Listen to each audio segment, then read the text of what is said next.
Hi all, Calicut യൂണിവേഴ്സിറ്റിയിലെ fourth sem organic കെമിസ്ട്രിയിലെ first മൊഡ്യൂളാണ് reaction mechanism the basic concept. ഈ മൊഡ്യൂളിൽ ഇമ്പോർട്ടൻ്റ് ആയിട്ടുള്ള ഒരു ഏരിയ ആണ് റിയാക്ഷൻ ഇൻ്റർമീഡിയറ്റ്സ്. റിയാക്ഷൻ ഇൻ്റർമീഡിയറ്റ്സിൽ നിങ്ങൾക്ക് പഠിക്കാനുള്ളത് കാർബോകാറ്റയോൺസ് ഉണ്ട്, കാർബാനിയോൺസ് ഉണ്ട്, അതുപോലെ ഫ്രീ റാഡിക്കൽ ഉണ്ട്, കാർബീൻസ് ഉണ്ട്. ഈ ടോപ്പിക്കിൽ നിന്ന് വന്നിട്ടുള്ള പ്രീവിയസ് ഇയർ ക്വസ്റ്റ്യൻസ്, അതായത് നിങ്ങളുടെ യൂണിവേഴ്സിറ്റി എക്സാമിന് ചോദിച്ചിട്ടുള്ള ക്വസ്റ്റ്യൻസ് ആണ് ഈ വീഡിയോയിൽ ഡിസ്കസ് ചെയ്യുന്നത്. സോ നമുക്ക് വീഡിയോയിലേക്ക് കിടക്കാം. 2023 യൂണിവേഴ്സിറ്റി എക്സാമിന് ചോദിച്ചിട്ടുള്ള ഒരു ക്വസ്റ്റ്യൻ ആണിത്. റിയാക്ഷൻ ഇൻ്റർമീഡിയറ്റ്സിനെ ബേസ് ചെയ്തിട്ടുള്ള ക്വസ്റ്റ്യൻ ആണ്. അതായത് ചോദിച്ചിരിക്കുന്നത് ഇങ്ങനെയാണ്: what are free radicals and how they are formed. അതായത് റിയാക്ഷൻ ഇൻ്റർമീഡിയറ്റ് ആയിട്ടുള്ള നമ്മളുടെ ഫ്രീ റാഡിക്കലിനെ കുറിച്ചാണ് ചോദിച്ചിരിക്കുന്നത്. ഫ്രീ റാഡിക്കൽ എന്താണ്, അതുപോലെ ഫ്രീ റാഡിക്കൽ എങ്ങനെയാണ് ഫോം ചെയ്യുന്നതാണ് ചോദിച്ചിരിക്കുന്നത്. സോ നമുക്ക് ഇവിടെ ആദ്യത്തെ ക്വസ്റ്റ്യനായിട്ട് ഫ്രീ റാഡിക്കൽ എന്താണെന്ന് ആദ്യം ആൻസർ ചെയ്യണം. അതുപോലെ എങ്ങനെയൊക്കെയാണ് ഫ്രീ റാഡിക്കൽ ജനറേറ്റ് ചെയ്യുന്നതെന്ന് നമ്മൾ ആൻസർ ചെയ്യണം. അതുപോലെ ഫ്രീ റാഡിക്കലിൻ്റെ കേസിൽ പറയുകയാണെങ്കിൽ എന്താണ് ഫ്രീ റാഡിക്കൽ എന്നും അതുപോലെ കുറച്ച് എക്സാംസും കൂടി നമ്മൾ കൊടുക്കേണ്ടതുണ്ട്. സോ നമുക്ക് എങ്ങനെയാണ് ഈ ക്വസ്റ്റ്യനെ അപ്രോച്ച് ചെയ്യേണ്ടതെന്ന് നോക്കാം. സോ ആദ്യത്തെ ക്വസ്റ്റ്യന് നോക്കുകയാണെങ്കിൽ നമുക്കിവിടെ പറയുന്നുണ്ട് അതായത് ആദ്യം നമ്മൾ ഫ്രീ റാഡിക്കലിൻ്റെ ഒരു എക്സ്പ്ലനേഷൻ അല്ലെങ്കിൽ ഒരു സ്റ്റേറ്റ്മെൻറ്റ് പോലെ എന്താണ് ഫ്രീ റാഡിക്കൽ എന്നുള്ളത് പറയണം. അപ്പോൾ അതിൻ്റെ സ്റ്റേറ്റ്മെൻറ്റായിട്ട് നമുക്ക് പറയാൻ പറ്റുന്ന ഇതൊക്കെയാണ്: free radicals R atoms or group having unpaired electron. Such odd electron species are neutral, highly reactive intermediate formed by homolysis cleavage of covalent bond of a molecule. അതായത് നമ്മളുടെ റിയാക്റ്റീവ് ഇൻ്റർമീഡിയറ്റ് ആയിട്ടുള്ള ഫ്രീ റാഡിക്കൽ എന്ന് പറഞ്ഞത് അതായത് ഒരു unpaired electron available ആയിട്ടുള്ളൊരു സ്പീഷിയാണ്. അതിൽ തന്നെ അത് ഓഡ് ഇലക്ട്രോൺ ഉണ്ടാവുന്ന ഒരു ന്യൂട്രൽ സ്പീഷിയാണ്. അത് ഹൈലി റിയാക്റ്റീവ് ആയിട്ടുള്ള ഒരു സ്പീഷിയാണ്. അതായത് ഹൈലി റിയാക്റ്റീവ് ആയിട്ടുള്ള ഒരു റിയാക്റ്റീവ് ഇൻ്റർമീഡിയറ്റ് ആണ്. അത് ഫോം ചെയ്യുന്നത് നമ്മളുടെ കോവാലൻ്റ് ബോണ്ടിൻ്റെ ഹോമോളിറ്റിക് ക്ലീവേജ് കൊണ്ടാണ്. ഓക്കെ, ഇത്രയും പറഞ്ഞാൽ നമുക്ക് എന്താണ് റിയാക്റ്റീവ് ഇൻ്റർമീഡിയറ്റ് ആയിട്ടുള്ള ഫ്രീ റാഡിക്കൽ എന്നുള്ള ഒരു സ്റ്റേറ്റ്മെൻറ്റ്, അത് ക്ലിയർ ആയിട്ടുള്ള ഐഡിയ കിട്ടി. അതായത് അതൊരു അൺപെയർഡ് ഇലക്ട്രോൺസ് ഉണ്ടാവുന്ന സ്പീഷീസാണ്, ഓഡ് ഇലക്ട്രോൺ ഉണ്ടാവുന്ന സ്പീഷീസാണ്, ഹൈലി റിയാക്റ്റീവ് ആയിട്ടുള്ള സ്പീഷിയാണ്. അതുപോലെ അത് ഫോം ചെയ്യുന്നത് നമ്മളുടെ കോവാലൻ്റ് ബോണ്ടിൻ്റെ ഹോമോലിറ്റിക് ക്ലീവേജ് കൊണ്ടാണ്. ഓക്കെ, ഇത് ഷോർട്ട് ലിവ്ഡ് സ്പീഷി കൂടിയാണ്. അതായത് free radical are short lived and highly reactive species. Short ലിവ്ഡും ഹൈലി റിയാക്റ്റീവ് ആയിട്ടുള്ള സ്പീഷി ആവാൻ കാരണം എന്താണ്? അവിടെ ഒരു അൺപെയർഡ് ഇലക്ട്രോൺ ആയിട്ടുള്ള ഓഡ് ഇലക്ട്രോൺ ഉണ്ട്. അതിന് എത്രയും പെട്ടെന്ന് തന്നെ പെയറിങ് നടന്നിട്ട് അതൊരു പെയർഡ് ഇലക്ട്രോൺ ആയിട്ട് നിൽക്കാനുള്ള ടെൻഡൻസിയാണ് കൂടുതൽ. അപ്പോൾ എപ്പോഴാണോ അത് അൺപെയർഡ് ആയിട്ട് നിൽക്കുന്നത് അപ്പോൾ തന്നെ ഏറ്റവും സൂണായിട്ട് അതിന് അൺപെയർഡ് ആയിട്ട് ഒരു സ്റ്റേബിൾ സ്റ്റേറ്റിലേക്ക് നിൽക്കാനുള്ള ഒരു ടെൻഡൻസി ആയിരിക്കും എപ്പോഴും ഉണ്ടാവുക. അപ്പോൾ ആ ഒരു സ്റ്റേബിൾ സ്റ്റേറ്റിലേക്ക് എത്താൻ വേണ്ടിയിട്ട് മാക്സിമം റിയാക്ഷനിൽ അത് പാർട്ടിസിപ്പേറ്റ് ചെയ്യും. അതുപോലെ ഷോർട്ട് ലീവ്ഡും ആയിരിക്കും. എത്രയും ഫാസ്റ്റായിട്ട് റിയാക്ഷൻ നടന്നിട്ട് സ്റ്റെബിലിറ്റി അറ്റൈൻ ചെയ്യാനാണ് ഫ്രീ റാഡിക്കൽ നോക്കുക. അതുകൊണ്ടാണ് ഫ്രീ റാഡിക്കൽ ഷോർട്ട് ലീവ്ഡ് ആയിട്ടുള്ളതും ഹൈലി റിയാക്റ്റീവ് ആയിട്ടുള്ളതും ഉണ്ടാകുന്നത്. അവിടെ പറയുന്നുണ്ട് അത് നമ്മുടെ റിയാക്ഷനിൽ പാർട്ടിസിപ്പേറ്റ് ചെയ്തിട്ട് അതിന് പെയർഡ് ആയിട്ടുള്ള സ്റ്റേറ്റിലേക്ക് എത്താൻ വേണ്ടിയിട്ടാണ് ഫ്രീ റാഡിക്കൽ എപ്പോഴും ശ്രമിക്കുക. അതുകൊണ്ടാണ് അത് നമ്മളുടെ ഷോർട്ട് ലിവ്ഡ് ആയിട്ട് നിൽക്കുന്നതും ഹൈലി റിയാക്റ്റീവ് ആയിട്ട് നിൽക്കുന്നതും. അതുപോലെ വേറൊരു ഇമ്പോർട്ടൻറ്റ് ഫീച്ചറാണ് ഫ്രീ റാഡിക്കലിൻ്റെ കേസിൽ എന്ന് പറഞ്ഞാൽ അതൊരു പാരാമാഗ്നറ്റിക് ആയിട്ടുള്ള സബ്സ്റ്റൻസ് ആയിരിക്കും. അതായത് അൺപെയർഡ് ഇലക്ട്രോൺ ആണല്ലോ ഉള്ളത്. അൺപെയർഡ് ആയിട്ടുള്ള ഇലക്ട്രോണുള്ള സ്പീഷീസൊക്കെ പാരാമാഗ്നറ്റിക് ബിഹേവിയർ ആയിരിക്കും കാണിക്കുക. അതുകൊണ്ടാണ് നമ്മളെ ഫ്രീ റാഡിക്കൽ പാരാമാഗ്നറ്റിക് പ്രോപ്പർട്ടി കാണിക്കുന്നത്. ഓക്കെ, ഇത്രയും ക്ലിയർ ആണല്ലോ. അപ്പോൾ എന്താണ് ഫ്രീ റാഡിക്കൽ എന്ന് ചോദിച്ചാൽ നമുക്ക് പറയേണ്ട പോയിൻറ്റ്സ് ആണ് ഇതൊക്കെ. അതായത് അതൊരു അൺപെയർഡ് ഇലക്ട്രോൺ ഉണ്ടാകുന്ന സ്പീഷിയാണ്. അതുപോലെ അത് ന്യൂട്രൽ ആയിട്ടുള്ള സ്പീഷിയാണ്. ഓഡ് ഇലക്ട്രോൺ ഉണ്ടാകുന്ന സ്പീഷിയാണ്. ഹൈലി റിയാക്റ്റീവ് ആണ്. ഷോർട്ട് ലീവ്ഡ് ആയിട്ടുള്ള സ്പീഷിയാണ്. കാർബൺ കണ്ടെയ്നിങ് ആയിട്ടുള്ള സ്പീഷിയാണ്. ഓക്കെ, ക്ലിയർ ആണല്ലോ. ഇനി അഡീഷണൽ ആയിട്ട് നമുക്ക് വേണമെങ്കിൽ പറയാം അതൊരു പാരാമാഗ്നറ്റിക് ബിഹേവിയർ കാണിക്കുന്ന ഒരു സ്പീഷിയാണ്, അല്ലെങ്കിൽ റിയാക്റ്റീവ് ഇൻ്റർമീഡിയറ്റ് ആണെന്നും കൂടി പറയാം. ഓക്കെ, അടുത്തായിട്ട് നമുക്ക് കുറച്ച് എക്സാമ്പിൾസ് നോക്കാം. ഫ്രീ റാഡിക്കലിൻ്റെ എക്സാമ്പിൾ അതിൽ ആദ്യം വരുന്നതാണ് ക്ലോറിൻ ഫ്രീ റാഡിക്കൽ. അതുപോലെ മിഥൈൽ റാഡിക്കൽ ഉണ്ട്. അതുപോലെ ടെർഷറി ബ്യൂട്ടൈൽ റാഡിക്കൽ ഉണ്ട്. ഫിനൈൽ റാഡിക്കൽ ഉണ്ട്. അതുപോലെ ബെൻസൈൽ റാഡിക്കൽ ഉണ്ട്. ഇതൊക്കെയാണ് കോമൺ ആയിട്ട് വരുന്ന റാഡിക്കലിൻ്റെ എക്സാമ്പിൾസ്. സോ ഇനി അടുത്തത് നമുക്ക് ഈ റാഡിക്കൽസൊക്കെ എങ്ങനെ ഫോം ചെയ്യുന്നുള്ള എക്സാമ്പിൾ നോക്കാം. ഓക്കെ. അപ്പോൾ നമ്മൾ ക്വസ്റ്റ്യൻ്റെ ഫസ്റ്റ് സെക്ഷൻ കഴിഞ്ഞു. അതായത് എന്താണ് റാഡിക്കൽ എന്ന് ചോദിച്ചു, അതിൻ്റെ ഡെഫിനിഷൻ പറഞ്ഞു, അതുപോലെ അതിൻ്റെ എക്സാംസും പറഞ്ഞു. ഇനി അതിൽ സെക്കൻഡ് പാർട്ട് ചോദിച്ചിരിക്കുന്നത് എന്താണ്, എങ്ങനെയൊക്കെയാണ് ഫ്രീ റാഡിക്കൽ ജനറേറ്റ് ചെയ്യുന്നതെന്നാണ് ചോദിച്ചിരിക്കുന്നത്. സോ അതിൽ 3 മെത്തേഡ് വഴിയാണ് ഫ്രീ റാഡിക്കൽ കോമൺ ആയിട്ട് ഉണ്ടാകുന്നത്. അതിൽ ഫസ്റ്റ് മെത്തേഡാണ് ഫോട്ടോ കെമിക്കൽ ഹോമോളിസിസ്. നമ്മൾ ഓൾറെഡി പറഞ്ഞു കഴിഞ്ഞു, കോവാലന്റ് ബോണ്ടിൻ്റെ ഹോമോളിസിസ് കാരണമാണ് നമ്മളുടെ ഫ്രീ റാഡിക്കൽ ജനറേറ്റ് ചെയ്യുന്നത്. ഹോമോളിസിസ് എന്ന് പറഞ്ഞാൽ ഇപ്പോൾ നമ്മുടെ നോർമൽ കോമൺ ആയിട്ടുള്ള ഒരു ബോണ്ടാണെന്ന് വിചാരിച്ചോ. ഇപ്പോൾ എ എന്നുള്ള ഇങ്ങനൊരു ബോണ്ടാണെന്ന് വിചാരിച്ചോ. ഹോമോളിസിസ് എന്ന് പറഞ്ഞാൽ ഈ ബോണ്ട് ഇവിടെ ഈക്വലായിട്ട് ബോണ്ട് ബ്രേക്ക് ചെയ്തിട്ട് അതിൽ ഷെയർ ചെയ്തിട്ടുള്ള ഇലക്ട്രോൺസ് ഉണ്ടാവുമല്ലോ. ഇവിടെ ഇപ്പോൾ ഇലക്ട്രോൺസ് എന്ന് പറഞ്ഞാൽ 2 ഇലക്ട്രോൺ ആണല്ലോ ഒരു ബോണ്ട് ഫോം ചെയ്യാൻ യൂസ് ചെയ്യുന്നത്. ആ ബോണ്ടിൽ ഉണ്ടാവുന്ന ഇലക്ട്രോൺസ് ഈക്വലി ഡിസ്ട്രിബ്യൂട്ട് ചെയ്തിട്ട് നമ്മളുടെ 2 സ്പീഷീസിനും കിട്ടുന്ന രീതിയിൽ അവൈലബിൾ ആവും. ഇങ്ങനെ ഈ രീതിയിൽ വരുന്നതാണ് ഹോമോളിസിസ് എന്ന് പറയുന്നത്. ഓക്കെ. അപ്പോൾ ഹോമോളിസിസ് കഴിഞ്ഞാൽ നമുക്ക് 2A റാഡിക്കൽസ് ജനറേറ്റ് ചെയ്യാൻ പറ്റും. ഇങ്ങനെയാണ് ഹോമോളിസിസ് ഉണ്ടാവുന്നത്. ഈ രീതിയിലാണ് ഫ്രീ റാഡിക്കൽ ഉണ്ടാകുന്നത്. അപ്പോൾ ഇങ്ങനെ ഉണ്ടായി കഴിഞ്ഞിരിക്കുന്ന ഈ സ്പീഷിയാണ് നമ്മളുടെ ഫ്രീ റാഡിക്കൽ എന്ന് പറയുന്നത്. സോ ഫ്രീ റാഡിക്കൽസ് ഉണ്ടാകുന്ന മെത്തേഡ്സ് ആണ് ഇനി നമ്മൾ എക്സ്പ്ലെയിൻ ചെയ്യാൻ പോകുന്നത്. അതിൽ ഫസ്റ്റ് മെത്തേഡാണ് നമ്മളുടെ photo chemical homolysis. So photo chemical ഹോമോളിസിസിൽ ആദ്യമായിട്ട് ഉണ്ടാവുന്ന സ്പീഷി, അല്ലെങ്കിൽ നമുക്ക് കുറച്ച് എക്സാമ്പിൾ വെച്ചിട്ട് തന്നെ അതിനെ എക്സ്പ്ലെയിൻ ചെയ്യാം. അതിൽ ആദ്യം വരുന്നതാണ് നമ്മളുടെ ഹാലജൻസ്. ഹാലജൻസിൽ ക്ലോറിൻ മോളിക്യൂളിന് നമുക്ക് ഫോട്ടോ കെമിക്കലി ഹോമോളിസിസ് നടത്തിയാൽ നമുക്ക് ക്ലോറിൻ റാഡിക്കൽ ജനറേറ്റ് ചെയ്യാൻ പറ്റും. അപ്പോൾ അതിൽ എക്സാമ്പിളായിട്ട് പറയുകയാണെങ്കിൽ ഇങ്ങനെയാണ് വരിക. ക്ലോറിൻ റാഡിക്കൽ എന്ന് പറഞ്ഞാൽ, ക്ലോറിൻ എന്ന് പറഞ്ഞാൽ Cl2 അല്ലേ. Cl2നെ നമുക്ക് ലൈറ്റിൻ്റെ പ്രസൻസിൽ റിയാക്ട് ചെയ്യിച്ചാൽ മതി. ലൈറ്റ് എന്ന് പറഞ്ഞാൽ HNu ആയിട്ട് റിയാക്ട് ചെയ്താൽ ഇത് ഹോമോളിസിസ് നടക്കും. ഹോമോളിസിസ് എന്ന് പറഞ്ഞാൽ ഈക്വലി നമ്മളുടെ ഷെയർഡ് ബോണ്ട് ബ്രേക്ക് ആവും. അപ്പോൾ അവിടെ ഓരോ ക്ലോറിനും അവിടെ ഓരോ ഇലക്ട്രോൺ കിട്ടും. അപ്പോൾ നമുക്ക് 2 ക്ലോറിൻ റാഡിക്കൽ ജനറേറ്റ് ചെയ്യാൻ പറ്റും. ഓക്കെ. അതുപോലെ നമുക്ക് വേറൊരു എക്സാമ്പിളാണ് ഹൈഡ്രജൻ പെറോക്സൈഡ്. ഹൈഡ്രജൻ പെറോക്സൈഡും സെയിം രീതിയിൽ നമുക്ക് റാഡിക്കൽ ജനറേറ്റ് ചെയ്യാൻ പറ്റും. ഇവിടെയും സെയിം നമ്മളുടെ ഹോമോളിസിസ് പോസിബിളാണ്. ഈ ബോണ്ടിൽ നിന്ന് ഹോമോളിസിസ് നടത്തി കഴിഞ്ഞാൽ നമുക്ക് ലൈറ്റിൻ്റെ പ്രസൻസിൽ തന്നെയാണ്. അതുകൊണ്ടാണ് ഇത് ഫോട്ടോ കെമിക്കൽ ഹോമോളിസിസ് എന്ന് പറയുന്നത്. ലൈറ്റിൻ്റെ പ്രസൻസിൽ റിയാക്ട് ചെയ്ത് കഴിഞ്ഞാൽ നമുക്ക് 2OH റാഡിക്കൽ ജനറേറ്റ് ചെയ്യാൻ പറ്റും. ഓക്കെ, ക്ലിയർ ആണല്ലോ. അടുത്തൊരു എക്സാമ്പിളാണ് നമ്മളുടെ ആൽക്കൈൽ പെറോക്സൈഡ് ലൈറ്റിൻ്റെ പ്രസൻസിൽ റിയാക്ട് ചെയ്താൽ നമുക്ക് ഫ്രീ റാഡിക്കൽ ജനറേറ്റ് ചെയ്യാൻ പറ്റും. സോ നമുക്കതിൻ്റെ എക്സാമ്പിൾ നോക്കുകയാണെങ്കിൽ കോമൺ ആയിട്ടൊരു എക്സാമ്പിൾ, അതായത് നമ്മുടെ ഹൈഡ്രജൻ പെറോക്സൈഡിൽ H ഗ്രൂപ്പ് ഉണ്ടല്ലോ, ഹൈഡ്രജൻ ഗ്രൂപ്പ്. ആ ഹൈഡ്രജൻ ഗ്രൂപ്പ് മാറിയിട്ട് ആൽക്കൈൽ ഗ്രൂപ്പ് വരികയാണെങ്കിൽ നമുക്കത് ആൽക്കൈൽ പെറോക്സൈഡ് എന്ന് പറയാൻ പറ്റും. സോ ഈ ആൽക്കൈൽ പെറോക്സൈഡ് നമ്മുടെ ലൈറ്റിൻ്റെ പ്രസൻസിൽ റിയാക്ട് ചെയ്താൽ നമുക്ക് ആൽക്കോക്സി റാഡിക്കൽസ് ജനറേറ്റ് ചെയ്യാൻ പറ്റും. സോ അതിൻ്റെ ഒരു കോമൺ എക്സാമ്പിൾ എന്നുള്ള രീതിയിൽ എഴുതുകയാണെങ്കിൽ OR ഇതാണ് ഇതിൻ്റെ ആൽക്കൈൽ പെറോക്സൈഡിൻ്റെ ജനറൽ സ്ട്രക്ചർ വരുന്നത്. സോ അതിൽ നമ്മൾ ലൈറ്റിൻ്റെ പ്രസൻസിൽ റിയാക്ട് ചെയ്യിപ്പിക്കുകയാണ്. അത് നമ്മൾ ലൈറ്റിൻ്റെ പ്രസൻസിൽ റിയാക്ട് ചെയ്യുമ്പോൾ അവിടെ ഹോമോലിസിസ് പോസിബിളാണ്. ഹോമോലിസിസ് കഴിഞ്ഞാൽ എങ്ങനെ വരും? ഹോമോലിസിസ് കഴിഞ്ഞാൽ ആ ബോണ്ട് ബ്രേക്ക് ചെയ്തിട്ട് ഇലക്ട്രോൺ ഈക്വലി ഡിസ്ട്രിബ്യൂട്ടഡ് ആവും. അപ്പോൾ അവിടെ നമുക്ക് 2RO റാഡിക്കൽസ് ജനറേറ്റ് ചെയ്യും, അതായത് ആൽക്കോക്സി റാഡിക്കൽ ജനറേറ്റ് ചെയ്യാൻ പറ്റും. സോ ഇതാണ് കോമൺ ആയിട്ടുള്ള 3 എക്സാമ്പിൾ. ഫോട്ടോ കെമിക്കലി നമുക്ക് ഫ്രീ റാഡിക്കലിനെ ജനറേറ്റ് ചെയ്യാൻ പറ്റുന്ന 3 എക്സാമ്പിൾ. സോ അടുത്തൊരു എക്സാമ്പിൾ നോക്കാം. അതായത് നമ്മുടെ തെർമൽ കെമിക്കൽ റിയാക്ഷൻ വഴി നമുക്ക് റാഡിക്കലിനെ ജനറേറ്റ് ചെയ്യാൻ പറ്റുന്ന എക്സാമ്പിൾ. സോ അടുത്തൊരു മെത്തേഡാണ് തെർമൽ ഹോമോളിസിസ്. അതായത് നേരത്തെ കേസിൽ എന്താണ്, നമ്മൾ ഫോട്ടോ കെമിക്കൽ എനർജി കൊടുത്തിട്ട് ഫ്രീ റാഡിക്കലിനെ ജനറേറ്റ് ചെയ്തു.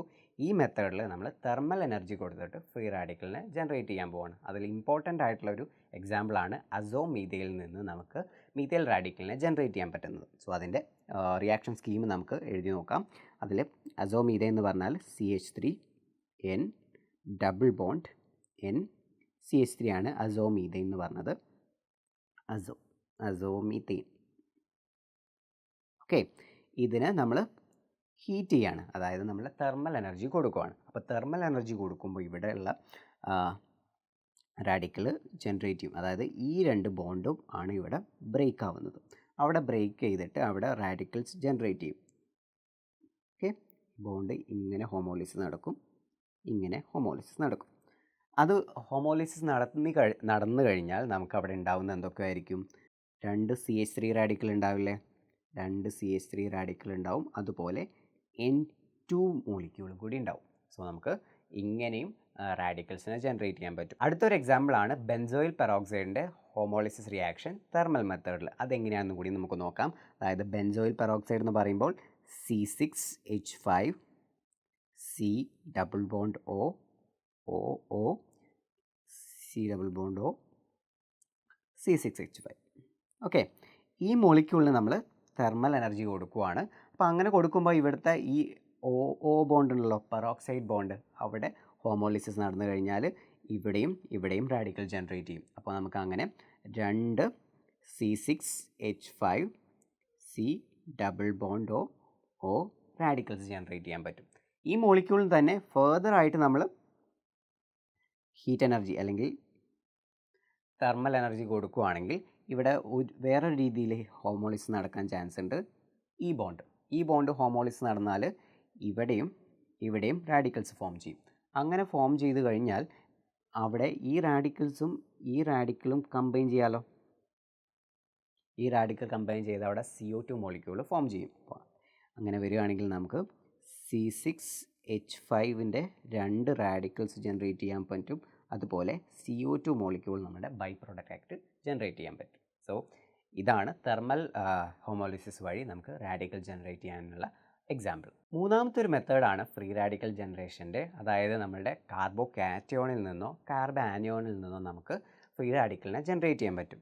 കാർബോകാറ്റയോൺ എന്ന് പറയുമ്പോൾ എന്തായിരിക്കും? പോസിറ്റീവ് ചാർജ് ആണല്ലോ. അപ്പോൾ കാർബോകാറ്റയോൺ കോമൺ ആയിട്ടുള്ള ഒരു കാർബോകാറ്റയോൺ എന്ന് പറഞ്ഞാൽ CH3+ അല്ലേ.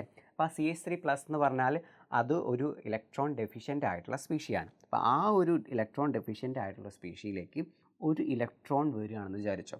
അപ്പോൾ ഒരു ഇലക്ട്രോൺ വരിക എന്ന് പറഞ്ഞാൽ ഓഡ് ഇലക്ട്രോൺ സ്പീഷി ആയിട്ടല്ലേ വരിക. അപ്പോൾ അത് ഓഡ് ഇലക്ട്രോൺ സ്പീഷി ആയതുകൊണ്ട് CH3- എന്നുള്ള രീതിയിൽ റാഡിക്കലായിട്ടാണ് ഫോം ചെയ്യുക. ഇതേ കേസ് CH3- ആയിട്ടുള്ള കാർബാനിയോൺസ് ഉണ്ടല്ലോ, കാർബാനിയോൺസ് ഒരു ഇലക്ട്രോണെ റിമൂവ് ചെയ്ത് കഴിഞ്ഞാൽ നമുക്ക് ഫ്രീ റാഡിക്കൽ, അതായത് കാർബൺ മീഥൈൽ റാഡിക്കലിനെ ഫോം ചെയ്യാൻ പറ്റും. സോ ഇതാണ് മൂന്നാമത്തെ ഒരു മെത്തേഡായിട്ട് നമുക്ക് പറയാൻ പറ്റുന്നത്. സോ ഫസ്റ്റ് മെത്തേഡ് എന്ന് പറഞ്ഞാൽ ഫോട്ടോ കെമിക്കലി റിയാക്ട് ചെയ്തിട്ട് ഫ്രീ റാഡിക്കൽ ഫോം ചെയ്യുന്നതാണ്. അതിൽ മെയിനായിട്ട് വരുന്നത് ഹാലജൻസ് ആണ്.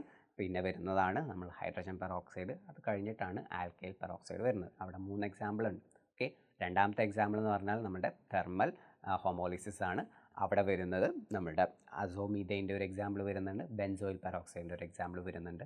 ലാസ്റ്റ് മൂന്നാമത്തെ ഫോർമേഷൻ മെത്തേഡാണ്.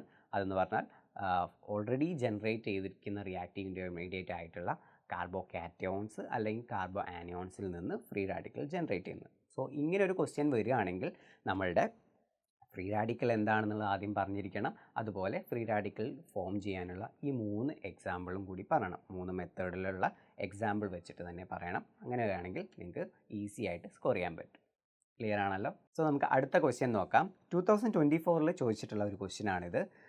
Among the 2 type of carbines, which one is more stable and why? Reaction intermediate ആയിട്ടുള്ള കാർബീനെ കുറിച്ചാണ് ചോദിച്ചിരിക്കുന്നത്. സോ നമുക്ക് 2 ടൈപ്പ് കാർബീൻ ഉണ്ട്, സിംഗ്ലറ്റ് ആൻഡ് ട്രിപ്ലറ്റ്. സോ ആ 2 കാർബീൻസിൽ ഏതാണ് സ്റ്റേബിൾ ആൻഡ് വൈ എന്നാണ് ചോദിച്ചിരിക്കുന്നത്. നമുക്ക് ആദ്യം കാർബീൻ എന്താണെന്ന് അറിഞ്ഞിരിക്കണം, എങ്ങനെയാണ് 2 കാർബീനും ഡിഫറെൻ്റ് ആയിട്ടുള്ളതെന്ന് അറിഞ്ഞിരിക്കണം, അതുപോലെ ഏതിനാണ് സ്റ്റെബിലിറ്റി കൂടുതലുള്ളതെന്നും എന്തുകൊണ്ടാണെന്നും കൂടി അറിഞ്ഞിരിക്കണം. സോ ആദ്യം നമ്മൾ നോക്കുവാണെങ്കിൽ കാർബീൻ എന്താണെന്ന് ആദ്യം നോക്കാം. സോ നമുക്ക് കാർബീൻ എന്താണെന്ന് നോക്കുവാണെങ്കിൽ കാർബീൻ്റെ ഡെഫിനിഷൻ എങ്ങനെയാണ് വരുന്നത്? A carbene is a bivalent neutral carbon intermediate which contain a carbon atom bearing 6 electrons ആണ്. അതായത് 6 ഇലക്ട്രോൺസ് ബിയർ ചെയ്യുന്ന ന്യൂട്രൽ ബൈവാലന്റ് കാർബൺ ഇൻ്റർമീഡിയറ്റ് ആണ് നമ്മളുടെ കാർബീൻ എന്ന് പറഞ്ഞത്. അതിൻ്റെ കാർബീൻ്റെ ടിപ്പിക്കൽ എക്സാമ്പിൾ എന്ന് പറഞ്ഞാൽ മിഥൈൽ കാർബീൻ ഉണ്ട്. അതിൻ്റെ എക്സാമ്പിൾ സ്ട്രക്ചർ ഇവിടെ കോട്ട് ചെയ്തിട്ടുണ്ട്. അതുപോലെ ഡൈക്ലോറോ കാർബീൻ ഉണ്ട്, അതിൻ്റെയും സ്ട്രക്ചർ ഇവിടെ കോട്ട് ചെയ്തിട്ടുണ്ട്. സോ ഇതാണ് 2 ഇമ്പോർട്ടൻ്റ് എക്സാമ്പിൾസ്. ആദ്യം നമ്മൾ അതിൻ്റെ ഡെഫിനിഷൻ ജസ്റ്റ് പറഞ്ഞു, അതുപോലെ അതിൻ്റെ എക്സാമ്പിളും പറഞ്ഞു. ഇനി നമുക്ക് 2 ടൈപ്പ് കാർബീൻസ് ഉണ്ട്. ഓക്കെ, അതിൽ ഒന്നാണ് സിംഗ്ലറ്റ് കാർബീൻ, രണ്ടാമത്തെ കാറ്റഗറിയാണ് ട്രിപ്ലറ്റ് കാർബീൻ. സോ ഇനി എങ്ങനെയാണ് ട്രിപ്ലറ്റും സിംഗ്ലറ്റും ഡിഫറെൻ്റ് ആവുന്നതെന്നാണ് നമുക്ക് ഇനി അടുത്ത് നോക്കാനുള്ളത്. അപ്പോൾ അതിന് ഇമ്പോർട്ടൻ്റ് ആയിട്ടുള്ളൊരു ക്രൈറ്റീരിയ ഇതാണ്. സ്പിന്നിനെ വെച്ചിട്ടാണ് നമ്മൾ സിംഗ്ലറ്റും ട്രിപ്ലറ്റും ഡിഫറൻഷ്യേറ്റ് ചെയ്യുന്നത്. സോ അത് എങ്ങനെയാണെന്ന് നോക്കാം. If the spin of 2 bonded electron in a carbon of carbene ഈ ആർ ആൻറ്റി പാരലൽ, അതായത് സ്പിന്ന് ആൻറ്റി പാരലൽ ആണെങ്കിൽ നമ്മളുടെ ജനറേറ്റ് ആവുന്ന കാർബീൻ സിംഗ്ലറ്റ് ആയിരിക്കും. അതായത് ഇങ്ങനെ പറയുന്നു, കാർബീനിലെ നമ്മുടെ ഇലക്ട്രോൺ ബോണ്ടഡ് ഇലക്ട്രോണിൻ്റെ സ്പിന്ന് ആൻറ്റി പാരലൽ ആണെങ്കിൽ അവിടെ സിംഗ്ലറ്റ് കാർബീൻ ആയിരിക്കും ഉണ്ടാവുക. അതുപോലെ സ്പിന്ന് പാരലൽ ആവണമെങ്കിൽ അവിടെ ട്രിപ്ലറ്റ് കാർബീനും ആയിരിക്കും ഉണ്ടാവുക. സോ കോമൺ ആയിട്ടുള്ളൊരു കാർബീൻ്റെ എക്സാമ്പിളാണിത്, മീഥൈൽ കാർബീൻ, CH2 2 ഇലക്ട്രോൺ ഉള്ളത്. ഓക്കെ, സോ നമ്മളിവിടെ ഇമ്പോർട്ടൻ്റ് ആയിട്ട് അറിഞ്ഞിരിക്കേണ്ടത് 2 ടൈപ്പ് കാർബീൻസ് ഉണ്ട് എന്നുള്ളതാണ്. അതിൽ സിംഗ്ലറ്റ് ഉണ്ട്, ട്രിപ്ലറ്റും ഉണ്ട്. അതുപോലെ സിംഗ്ലറ്റിൽ നമ്മുടെ ഇലക്ട്രോൺസിൻ്റെ സ്പിന്ന് ആൻറ്റി പാരലൽ ആയിരിക്കും, അതുപോലെ ട്രിപ്ലറ്റിൽ പാരലൽ ആയിരിക്കും സ്പിൻ ഉണ്ടാവുക. അതാണ് അവിടെ തമ്മിലുള്ള മേജർ ഡിഫറൻസ്. ഓക്കെ, സോ നമ്മൾ സിംഗ്ലറ്റ് കാർബീൻ്റെ സ്ട്രക്ചർ വരയ്ക്കുകയാണെങ്കിൽ കാർബൺ ആയിരിക്കും നമ്മളുടെ സെൻട്രൽ ആറ്റം വരിക. അതിൽ ഒരു sp2 ഓർബിറ്റലിൽ നമ്മളുടെ ആൻറ്റി പാരലൽ സ്പിന്നുള്ള 2 ഇലക്ട്രോൺസ് ഓക്യുപ്പൈ ചെയ്തിട്ടുണ്ട്. പിന്നെ 2 ബോണ്ട്, അത് സിഗ്മ ബോണ്ട് ഫോം ചെയ്യാൻ യൂസ് ചെയ്യുന്നുണ്ട്. പിന്നെ ഒരു ബോണ്ട് ഉള്ളത് എന്താണ്, പിന്നെ നമുക്കവിടെ ബാക്കിയുള്ളത് അൺഹൈബ്രിഡൈസ്ഡ് ആയിട്ടുള്ള p ഓർബിറ്റൽ അല്ലേ, p ഓർബിറ്റലാണ്, അത് വേക്കൻ്റ് ആണ്. ഓക്കെ, വേക്കൻ്റ് ആണ്.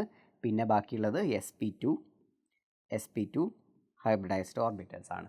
സോ ഇങ്ങനെ നിൽക്കുന്നത് കൊണ്ടാണ് ഇത് സിംഗ്ലറ്റ് കാർബീനിൽ സിംഗ്ലറ്റ് എന്ന് വരാൻ കാരണം. ഇവിടെ മൾട്ടിപ്ലിസിറ്റി എന്ന് പറയുമ്പോൾ എന്ത് വരും, ആൻറ്റി പാരലൽ എന്ന് വരുമ്പോൾ മൾട്ടിപ്ലിസിറ്റി അതായത് സ്പിൻ ക്യാൻസൽ ആവുമല്ലോ, ഹാഫ് എന്നുള്ളത് ക്യാൻസൽ ചെയ്ത് പോയിട്ട് സ്പിൻ 0 ആകും. അപ്പോൾ നമ്മുടെ മൾട്ടിപ്ലിസിറ്റി എന്ന് പറഞ്ഞാൽ 2s+1 അല്ലേ, 2s+1ൽ s വാല്യൂ 0 ആണ് ഈ ആൻറ്റി പാരലൽ കേസിൽ വരുമ്പോൾ. അപ്പോൾ അവിടെ 2s എന്നുള്ള വാല്യൂവിൽ s വാല്യൂ 0 കൊടുക്കുമ്പോൾ നമുക്ക് മൾട്ടിപ്ലിസിറ്റി വാല്യൂ എന്ത് കിട്ടും, 2 0 + 1 അല്ലേ, അതായത് മൾട്ടിപ്ലിസിറ്റി വാല്യൂ 1 കിട്ടും. ആ 1 വന്നതുകൊണ്ടാണ് നമ്മളിതിനെ സിംഗ്ലറ്റ് കാർബീൻ എന്ന് പറയുന്നത്. ഓക്കെ, ക്ലിയർ ആണല്ലോ. സോ അടുത്ത കേസ് നോക്കുവാണെങ്കിൽ നമുക്ക് ട്രിപ്ലറ്റ് കാർബീൻ്റെ കേസും കൂടി നോക്കാം. ഓക്കെ, ട്രിപ്ലറ്റ് കാർബീൻ്റെ കേസിൽ അവിടെ sp ഹൈബ്രിഡൈസ്ഡ് ആണ്. ഓക്കെ, sp ഹൈബ്രിഡൈസ്ഡ് കാർബണാണ് ട്രിപ്ലറ്റ് കാർബീൻ്റെ ഉള്ളത്. ട്രിപ്പിൾ കാർബീനിൽ sp ഹൈബ്രിഡൈസേഷനും sp2 ഹൈബ്രിഡൈസേഷനും പോസിബിൾ ആണ്. സോ നമുക്കിവിടെ sp ഹൈബ്രിഡൈസ്ഡ് ആയിട്ടുള്ള ട്രിപ്ലറ്റ് കാർബീൻ്റെ എക്സാമ്പിൾ നോക്കാം. അപ്പോൾ അങ്ങനെയാണെങ്കിൽ sp ഹൈബ്രിഡൈസിൽ നിന്ന് ആവുമ്പോൾ അവിടെ 2 സിഗ്മ ബോണ്ട് ഉണ്ടാവും. അവിടെ പിന്നെ ഉണ്ടാവുന്ന എന്തായിരിക്കും, 2 അൺഹൈബ്രിഡൈസ്ഡ് ഓർബിറ്റലായിരിക്കും ഉണ്ടാവുക. ആ 2 അൺഹൈബ്രിഡൈസ്ഡ് ഓർബിറ്റലിലും ഓരോ ഇലക്ട്രോൺസ് വഴി ഒക്യുപ്പൈ ചെയ്തിട്ടുണ്ടാവും. അതുകൊണ്ടാണ് അത് ട്രിപ്ലറ്റ് സ്റ്റേറ്റിൽ മൾട്ടിപ്ലിസിറ്റി കാണിക്കുന്നത്. അതിൻ്റെ സ്ട്രക്ചർ നോക്കുവാണെങ്കിൽ ഇങ്ങനെ വരും. കാർബൺ ആണ് സെൻട്രൽ ആറ്റം വരിക, അത് sp ഹൈബ്രിഡൈസ്ഡ് ആണ്, അതുകൊണ്ട് 2 sp ഹൈബ്രിഡൈസ്ഡ് ഓർബിറ്റൽ ഉണ്ടാവും, അത് സിഗ്മ ബോണ്ട് ഫോം ചെയ്തിട്ടുണ്ട്. പിന്നെയുള്ളത് എന്താണ്, അൺഹൈബ്രിഡൈസ്ഡ് ആയിട്ടുള്ള 2 ഓർബിറ്റൽ ഉണ്ടാവും. ഓക്കെ, ഇങ്ങനെ ഉണ്ടാവും. അതിൽ ഓരോ ഓർബിറ്റലും ഓരോ ഇലക്ട്രോൺ ഒക്യുപ്പൈ ചെയ്യുന്നുണ്ടാവും. ഓക്കെ, അപ്പോൾ 2 അൺഹൈബ്രിഡൈസ്ഡ് ഓർബിറ്റിൽ ഓരോ ഇലക്ട്രോൺ വഴി ഒക്യുപ്പൈ ചെയ്തു. അങ്ങനെ നോക്കുവാണെങ്കിൽ ടോട്ടൽ മൾട്ടിപ്ലിസിറ്റി ഇങ്ങനെ വരും. ഇവിടെ ഓരോ ഇലക്ട്രോണിനും ഹാഫ് വെച്ചിട്ടുണ്ടാവും. അപ്പോൾ നമുക്ക് ഹാഫ് + ഹാഫ് 1 വരും. അപ്പോൾ 1 ആണ് നമ്മളുടെ ഇവിടുത്തെ എസ് വാല്യൂ വരിക. എസ് വാല്യൂ = 1 ഉണ്ടാവും. അപ്പോൾ നമ്മൾ ടോട്ടൽ മൾട്ടിപ്ലിസിറ്റിയിൽ എസ് വാല്യൂ ഇവിടെ സബ്സ്റ്റിറ്റ്യൂട്ട് ചെയ്താണെങ്കിൽ 2s + 1 വരും. അതായത് ടോട്ടൽ മൾട്ടിപ്ലിസിറ്റി 3 വരും. 3 വന്നതുകൊണ്ട് അത് ട്രിപ്ലറ്റ് ആണ് അതിൻ്റെ മൾട്ടിപ്ലിസിറ്റി വരിക. അതുകൊണ്ടാണ് ഇതിനെ ട്രിപ്ലറ്റ് കാർബീൻ എന്ന് പറയുന്നത്. ഓക്കെ, എങ്ങനെയാണ് ആ പേര് വന്നതെന്ന് മനസ്സിലായല്ലോ. ഓക്കെ, അപ്പോൾ നമുക്ക് ഇതിൻ്റെ ബേസിക്കായിട്ട് സിംഗ്ലറ്റിൻ്റെയും ട്രിപ്ലറ്റിൻ്റെയും സ്ട്രക്ചർ മനസ്സിലായി. ആ സ്ട്രക്ചറിൽ നിന്നാണ് ഇതിൻ്റെ സ്റ്റെബിലിറ്റി നമ്മൾ എക്സ്പ്ലെയിൻ ചെയ്യാൻ കാരണം. ഓക്കെ, സോ നമ്മൾ സ്റ്റെബിലിറ്റി കമ്പയർ ചെയ്യുമ്പോൾ ട്രിപ്ലറ്റിനെയും സിംഗ്ലറ്റിനെയും കമ്പയർ ചെയ്യുമ്പോൾ ട്രിപ്ലറ്റിനായിരിക്കും സ്റ്റെബിലിറ്റി കൂടുതലുണ്ടാവുക. അതിന് കാരണം എന്താണെന്ന് വെച്ചാൽ നമ്മുടെ ഇലക്ട്രോൺസ് ഉണ്ടല്ലോ, 2 ഇലക്ട്രോൺസും 2 ഓർബിറ്റിലാണ് നമ്മുടെ ട്രിപ്ലറ്റിൻ്റെ കേസിൽ ഉണ്ടാവുക. പക്ഷേ സിംഗ്ലറ്റിൻ്റെ കേസിൽ എങ്ങനെയാണ്, അത് ഇൻഡിവിജ്വൽ ആയിട്ടുള്ള ഒരു ഹൈബ്രിഡൈസ്ഡ് ഓർബിറ്റിലാണ് ഉണ്ടാവുക. സോ ഇനി നമുക്ക് ക്വസ്റ്റ്യനിലേക്ക് കടക്കാം. നമ്മുടെ ക്വസ്റ്റ്യൻ ചോദിച്ചിരിക്കുന്നത് എന്താണ്, ഏത് കാർബീനാണ് മോർ സ്റ്റേബിൾ എന്നല്ലേ, അതായത് ഇതിൻ്റെ റിലേറ്റീവ് സ്റ്റെബിലിറ്റിയാണ് നമ്മളോട് ചോദിച്ചിരിക്കുന്നത്. അപ്പോൾ നമ്മൾ കാർബീൻസിൻ്റെ സ്ട്രക്ചറൽ ക്യാരക്ടറിസ്റ്റിക്സ് നോക്കിക്കഴിഞ്ഞു. സിംഗ്ലറ്റിൻ്റെയും ട്രിപ്ലറ്റിൻ്റെയും സ്ട്രക്ചർ എങ്ങനെയാണ് വരുന്നതെന്ന് നോക്കിക്കഴിഞ്ഞു. ഇനി അതിൻ്റെ സ്റ്റെബിലിറ്റി എങ്ങനെയാണെന്നും കൂടി നമുക്ക് നോക്കാം. അപ്പോൾ നമുക്ക് ഏതാണ് മോർ സ്റ്റേബിൾ എന്നാണ് നമ്മളോട് ചോദിച്ചിരിക്കുന്നത്. അപ്പോൾ അതിൽ നമുക്ക് ഈ സ്ട്രക്ചർ വെച്ച് പറയുകയാണെങ്കിൽ ട്രിപ്ലറ്റ് കാർബീനാണ് മോർ സ്റ്റേബിളായിട്ട് വരിക.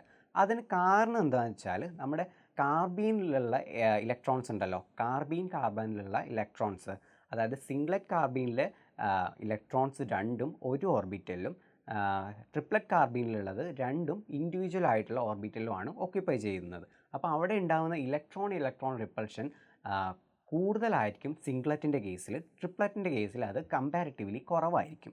സോ സിംഗ്ലറ്റിൽ അത് ഇലക്ട്രോൺ റിപ്പൾഷൻ കൂടുതലായതുകൊണ്ട് അതിൻ്റെ സ്റ്റെബിലിറ്റി കുറവായിരിക്കും. അതുപോലെ ട്രിപ്ലറ്റിൻ്റെ കേസിൽ ഇലക്ട്രോൺ റിപ്പൾഷൻ കുറവായതുകൊണ്ട് അതിൻ്റെ സ്റ്റെബിലിറ്റി കൂടുതലുമായിരിക്കും. അതാണ് ഇവിടുത്തെ ഇമ്പോർട്ടൻ്റ് ആയിട്ടുള്ള ഒരു പോയിൻ്റ്. ഇവിടുത്തെ ഇലക്ട്രോൺ റിപ്പൾഷൻ കാരണം സിംഗ്ലറ്റിൻ്റെ എനർജി കൂടുതലായിരിക്കും, ട്രിപ്ലറ്റിൻ്റെ എനർജി കുറവായിരിക്കും. അത്രയേ ഉള്ളൂ ഇവിടെ ക്വസ്റ്റ്യനിൽ ചോദിച്ചിട്ടുള്ളത്. സോ മെയിൻ ഇമ്പോർട്ടൻ്റ് ആയിട്ട് നിങ്ങൾ അറിഞ്ഞിരിക്കേണ്ടതും ആൻസർ ചെയ്തിരിക്കേണ്ടതുമായിട്ടുള്ള പോയിൻ്റ് എന്ന് പറഞ്ഞാൽ electronic repulsion is greater in singlet carbene. അതാണ് അവിടെ ഇമ്പോർട്ടൻ്റ് ആയിട്ട് അറിഞ്ഞിരിക്കേണ്ടത്. പിന്നെ ഉള്ളത് എന്താണ്, ട്രിപ്ലറ്റിൽ അത് കുറവായിരിക്കും എന്നുള്ളതാണ് നിങ്ങൾ ആൻസറിൽ ഇമ്പോർട്ടൻ്റ് ആയിട്ട് വരേണ്ട ഒരു കാര്യം. അതുകൊണ്ട് ഇലക്ട്രോണിക് റിപ്പൾഷൻ കാരണം നമ്മുടെ ട്രിപ്ലറ്റ് കാർബീൻ ആയിരിക്കും അവിടെ ഹൈലി സ്റ്റേബിൾ ആയിട്ടുള്ള കാർബീൻസ് എന്ന് പറയുന്നത്. ക്ലിയർ ആണല്ലോ? സോ ഈ വീഡിയോയിൽ ഡിസ്കസ് ചെയ്ത 2 ക്വസ്റ്റ്യനും മനസ്സിലായെന്ന് വിചാരിക്കുന്നു. അടുത്ത വീഡിയോസായിട്ട് കാണാം. ബൈ.